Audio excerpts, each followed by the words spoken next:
Bienvenue chers amis hospitaliers, aujourd'hui nous allons parler des principales conditions d'exercice du fonctionnaire hospitalier. Le fonctionnaire hospitalier, donc comme tous les fonctionnaires, entre de deux manières, deux voies d'accès, soit par concours, 90-95% des cas, soit dans peut-être 4-5% des cas, par une procédure sans concours. On pense aux personnes qui ne disposent pas de certains diplômes, ou de diplômes tout court, ou de personnes en situation de handicap. Les conditions d'accès, on ne va pas toutes les citer, c'est très long, mais il y a notamment l'âge, les conditions de nationalité. À l'hôpital, il faut être donc soit de nationalité française, soit de nationalité européenne, et avoir un casier judiciaire compatible avec les fonctions. Le statut nous rend dépendant du code de la fonction publique, et notamment de la fonction publique hospitalière, mais aussi des droits et obligations de tous les fonctionnaires.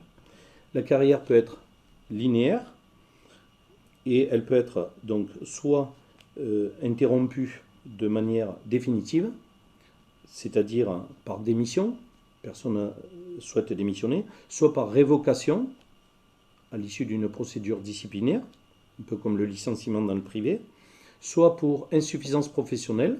L'administration peut s'en séparer si elle estime que le fonctionnaire ne peut vraiment pas remplir ses missions, soit par inaptitude médicale, par la procédure de réforme.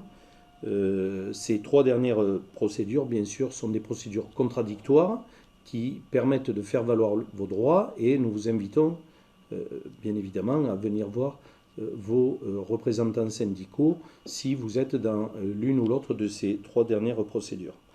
La carrière peut également être interrompue provisoirement. On pense, mais il y a d'autres cas, on pense à la mise en disponibilité qui est d'une durée maximale avec les nouveaux textes de 5 ans, avec une période à l'issue de ces 5 ans où l'on doit réintégrer pour pouvoir ensuite repartir.